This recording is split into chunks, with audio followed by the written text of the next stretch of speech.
여의도 멘션 구독자 여러분 안녕하십니까, 박종호입니다. 안녕하십니까, 조피디입니다. 캄보디아에 대해서 좀 얘기 좀 해주세요. 캄보디아 또 궁금해하시는 분들이 많이 있어요. 많지. 요즘 우리나라가 이상하게 캄보디아와 결부된 게 많아. 네가 자주 들어가는 불법 도박 사이트와 각종 야동 사이트들이 다 그 캄보디아에 서버를 두고 있다는데. 아, 이거 지금 농담하신 거죠? 네, 농담하신 거예요. 오해하지 말아주세요. 네. 근데 그 캄보디아에 있는 그 시아누쿠빌 거기가 또 뭐 중국 사람들 들어와서 뭐 각종 불법이 자행되고 있는 곳이다. 뭐 이 실 알고 계세요? 맞아. 자, 그래서 이 캄보디아에 대해서 우리가 얘기를 좀 해보려고 하는데 이제 가까운 나라가 돼버렸거든. 근데 캄보디아를 아직도 뭐로 오해하시는 분들이 많으냐 하면, 우리가 캄보디아를 제일 먼저 시청각적으로 봤던 영화가 뭔지 알아? 킬링필드. 아, 킬링필드. 너도 그렇죠. 아마 봤을 거야, 어렸을 네. 때. 그 킬링필드가 이제 우리가 봤을 때 워낙 충격적이었던 장면들이 그렇죠. 있어. 네. 아주 어린 아이애가 그렇죠. 동네 나이 드신 어르신에게 인민재판식으로 네가 뭘 잘못했는지 알지 하면서 결국 총으로 쏘고 그 사람을 문매로 때려 죽이는 네. 그런 장면들이 있는데, 그러다 보니까 많은 분들이 캄보디아에 대해서 아직까지 오해하는 첫 번째, 캄보디아는 공산국가다. 아닙니다. 캄보디아는 이미 민주주의를 지향하는 국가로 바뀐 지가 꽤 됐어요. 그러면 캄보디아는 중간중간 예전에 군사 쿠데타는 일어났지만 지금은 공산국가가 아닌 민주주의를 지향하는 그냥 일반적인 우리 공화국이네요? 아니야. 그건 또 아니에요. 캄보디아는 입헌 군주제야. 군주가 있어요. 군주가 있어. 그래요? 이것도 사람들이 잘 모르더라고. 네. 캄보디아는 왕이 있습니다, 여러분. 아니, 우리가 이제 보통 왕이 있는 나라들은 태국 많이 떠올리는데 캄보디아에 왕이 있는지는 몰랐어요. 그러니까 캄보디아에 왕이 있는데 여기에서 또 우리가 주목해야 될 게 있어. 캄보디아 왕은 그 왕실에서 장자 승계라든가 이런 식으로 무조건 되는 게 아니야. 그 캄보디아 왕을 누가 뽑냐 하면 내각에서 뽑아.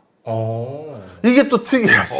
그러니까 입헌 군주제인데 왕을 또 내각에서 또 정해요. 근데 좀 정리를 해왔어. 어떻게 된 거냐면, 캄보디아 국왕은 누가 정하냐면 국왕선출위원회에서 정하는데, 이 국왕선출위원회 구성원이 누구냐면 그 캄보디아는 상원, 하원, 양원제거든. 상원 의장, 국회의장, 그 다음에 총리, 그 다음에 불교의 종정, 가장 높은 사람 2명. 불교 지도자. 불교 지도자 2명. 그 다음에 상원 부의장 2명.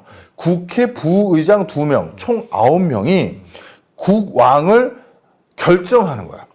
근데 국왕을 결정할 때 아무나 보고 용중이 너한테 네가 이번에 국왕하라 이럴 수는 없어. 네, 그렇죠. 그래서 원래 왕실 혈통이 3가문이 있어. 네. 그 3가문 혈통들 중에서 30세 이상 남자 자손들 중에 이 9명이 지정을 하는 거야. 그런데도 여기서 또 특이한 게, 그런데 그 왕이 아까 그 국왕선출위원회 자격을 가지고 있는 그 구성원 중에 총리가 있었잖아. 네네. 왕이 총리를 임명해.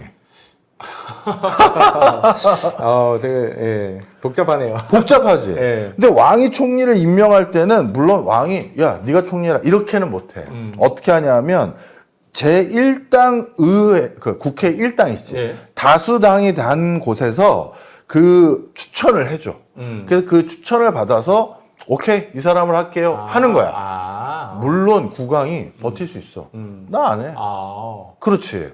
그러니까 입헌 군주제라는 게 법에 의거해서 통치한다라는 그게 맞게끔 상호 견제 룰이 되어 있고, 왕이 무조건 뭐 직계 좀비 속에 의해서 장자가 승계하고 이런 것 같이 있는 유럽과는 좀 다르다. 이게 그 캄보디아의 굉장히 독특한 정치 구조야. 그런데 이런 정치 구조를 가지고 있음에도 불구하고 많은 사람들이 캄보디아 그러면 전형적인 군부 쿠데타의 공산 정권 이렇게 생각하는 이유가, 전 세계적으로 가장 큰 이슈가 됐던 이걸 크메르 루즈라고 부르는데, 크메르 루즈. 이 크메르 루즈 때문이지. 설명을 좀 드리면요. 이 크메르 루즈도 우리가 아는 것과 좀 맥을 달리해. 그래요? 너 크메르 루즈 그러면 대충 머릿속에서 크메르 루즈라는 어떻게 보면 캄보디아 공산당, 이 공산당의 간부들은 대부분 어떤 사람이야 너 머릿속에 생각나니? 그때 뭐 지식인들 많이 죽이고 킬링필드 때 지식인들 죽이고 뭐 했었던 거 보면 그냥 뭐 농민 출신 막 이런 사람들 아니에요? 농민 출신 네. 그런 생각 들고 네. 그리고 약간 그 도시 노동자 출신. 도시 노동자 출신 그러니까 유산 계급이 아닌 네. 자본이 없는 사람 네. 이렇게 생각하고 또 이런 사람들을 뒤에서 서포트하거나 지원했던 것은 대부분 어디라고 생각해? 국경을 접하고 있는 소련이나 또는 중국 이렇게 생각하잖아. 네. 근데 그렇지가 않아. 그래요? 전혀 그렇지가 않고 크메르 루즈의 수장들은 어떤 사람들이냐면 프랑스 유학파들이야. 아니 근데 왜 이렇게 옷도 뭐 새까만 색밖에 못 입게 하고 프랑스 유학 갔다 와가지고 패션의 나라잖아요. 나도 그거 잘 모르겠어. 네. 그런데 이게 우리 쿠바도 네.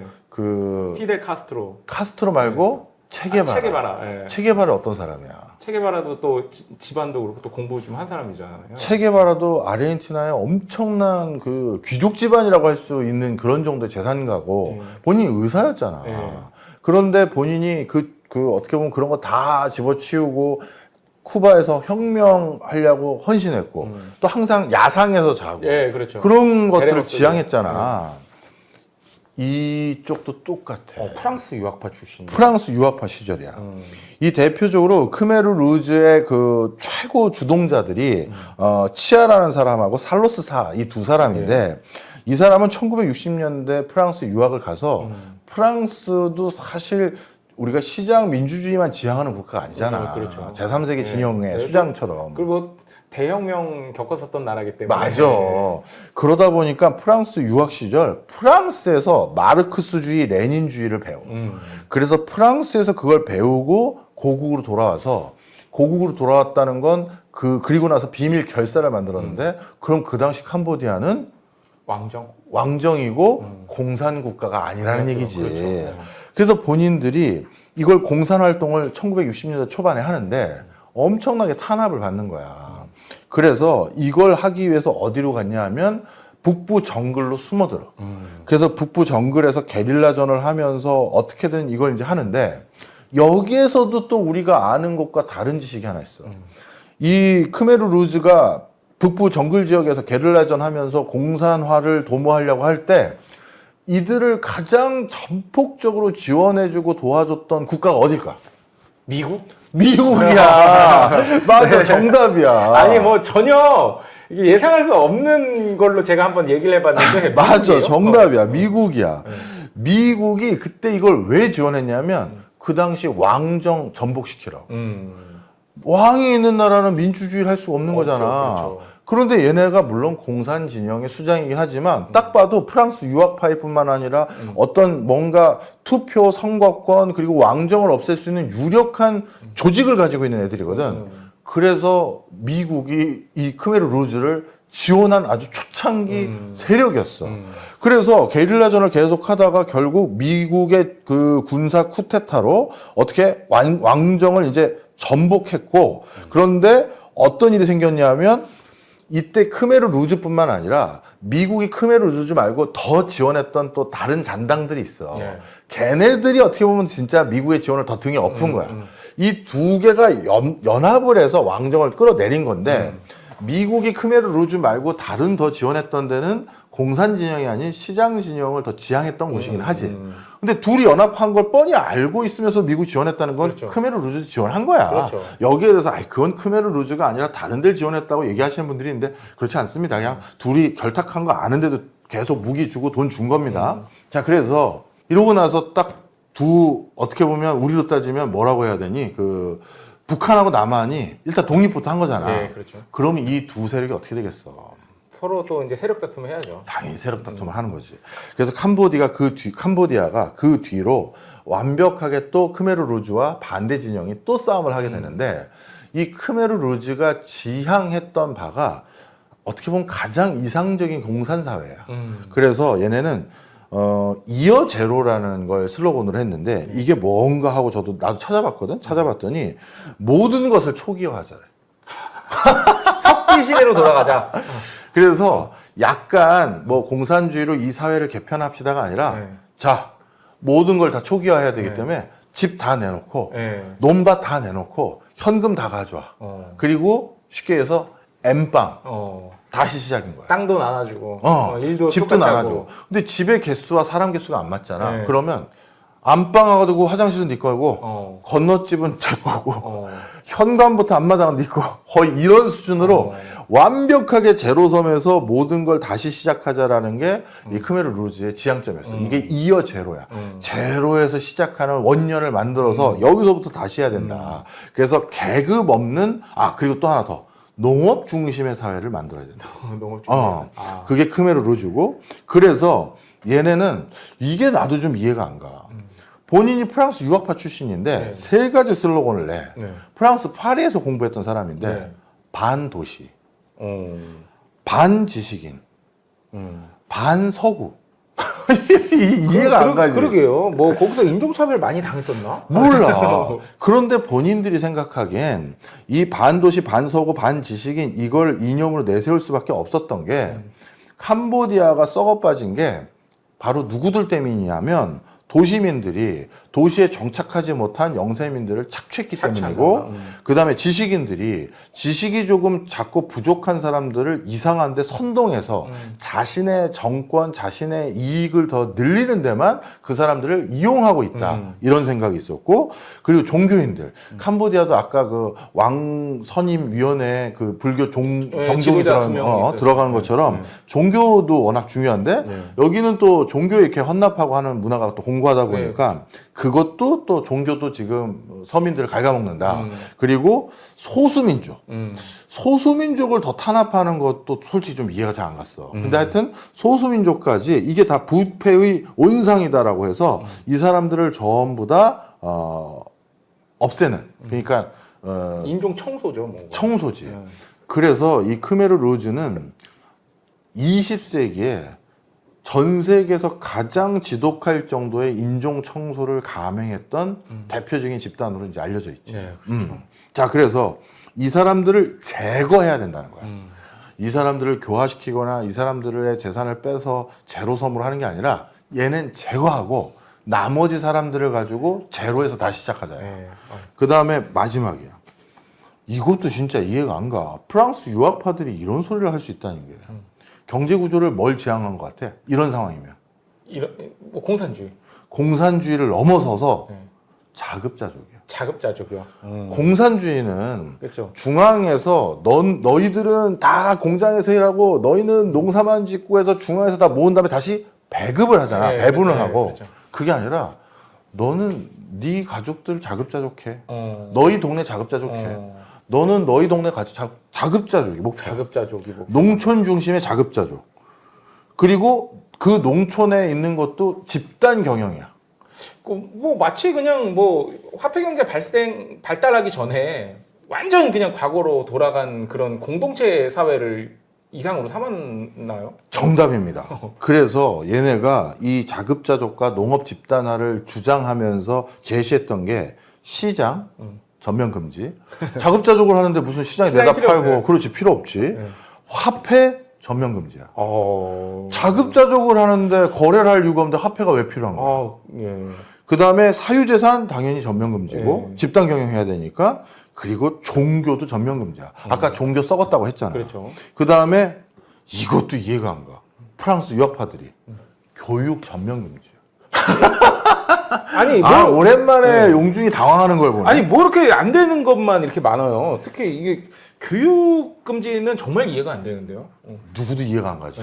이게 정말 이게 뭔 소린가 싶을 정도잖아. 그러게요. 이런 것들을 지향하면서 여기에 도움이 안 됐거나 그동안 이런 걸 우리나라가 가야 될 지향점인데 오히려 여기에 반하는 지배계층이 됐다든가 종교 지도자가 됐다든가 지식인이 됐다든가 전문직이 된 사람들을 전부 숙청하다 보니까 어떻게 됐느냐. 야, 정말 나도 이거 찾아보고 깜짝 놀랐는데 가장 정점에 있었던 기간이 75년부터 79년이거든. 그때 전체 인구 25%를 죽여. 전체 인구 25%다. 와, 우리나라로 따지면 1,000만 명 넘게 죽인 거네요. 여기에는 인구가 지금 좀 늘어서 2천만 명이 좀 안 되는데 그 당시가 1,000만 명이 좀 넘었었거든. 그러면 200만 명 이상 200만 명 정도 학살한 거야. 그런데 그냥 죽인 게 아니라 기아, 굶어 죽이기도 하고 고문, 처형, 그리고 그럼 이런 상황을 피하기 위해서 여기는 그래도 장점이 정글로 숨어 들어갈 수 있잖아. 그러다 보니까 질병으로 죽은 사람들이 또 많이 있어. 아니 지금 본인이 원하는 뭐 본인이라고 말하기는 좀 그렇지만 크메르 루즈가 원하는 세상을 만들기 위해서 실험을 했다기에는 너무 많은 희생자들이 나왔어요. 그렇지. 여기에서 이 킬링 필드라는 그 영화가 이제 모티브가 된 건데 왜 킬링 필드겠어? 그냥 시체가 널브러져 있는 거죠. 맞아. 말 그대로 말도 안 되는 조그만 정말 수용 능력이 불가능한 지역의 수용소에 엄청난 사람들을 그냥 거기다 수용해버린 거야. 알아서 죽거든. 그래서 이 킬링필드라는 그 영화가 이 충격적인 그 당시 캄보디아 상황을 조망했던 것인데 결국 이 캄보디아의 그 크메르 루즈의 집권을 막았던 게 누구냐? 누굴 것 같아? 이것도 되게 의외의 인물이야. 미국이요? 베트남이야. 아, 베트남. 베트남이 침공을 해. 아. 베트남이 침공한 덕분에 크메르 루즈의 정권이 1979년에 전복이 돼버려. 그래서 이 엄청난 뭐라고 해야 되나? 학살은 끝나. 그런데 크메르 루즈는 어디로 갔느냐? 이 캄보디아와 국경을 접하고 있는 또 다른 나라가 태국이야. 예. 태국의 정글로 숨어 들어가. 그래서 킬링 필드를 했던 크메르 루즈가 완벽하게 없어진 건 사실상 2000년대 넘어서야. 2000년대 넘어서요? 그 정글에서 계속 살아서 활동하고 소수지만 게릴라전을 계속 했었어. 언젠가 우리 세상이 다시 올 것이다라고 하면서 거기서 또 나쁜 짓 많이 했지. 인신매매부터 해서 마약 장기, 재배하고. 마약 뭐 여기는 사실 정글만 들어가면 그쵸. 털을 잡을 수가 있으니까. 그렇죠. 자, 그래서 지금까지 제가 설명드린 것들 중에서도 캄보디아 내가 알고 있었던 것과 좀 달랐네 라는 것들이 있을 겁니다.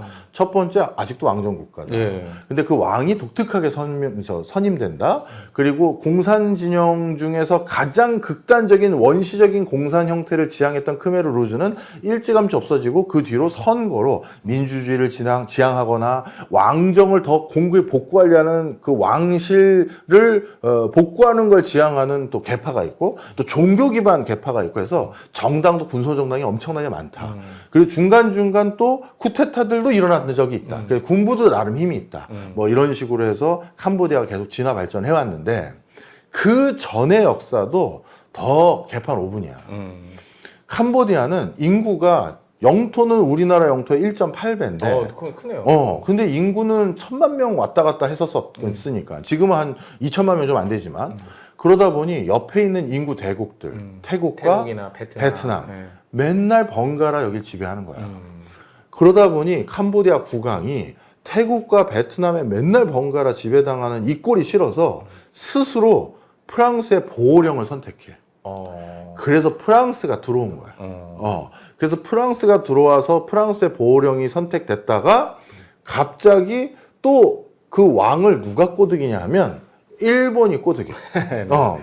그래서 일본이 프랑스를 몰아내고 또 일본이 여길 들어앉았다가 프랑스랑 일본이 여기서 붙었는데 누가 이겼다? 프랑스가 이겨. 그래서 프랑스가 여기를 통치하는 기간도 또 상당 기간이 있어. 그리고 또 한 가지가 베트남이 여기 점령하거나 그랬을 땐 또 미군들도 여기 왔다 갔다 했을 거 아니야. 그러다 보니까 영어도 꽤 써. 공용으로 인정도 되어 있고.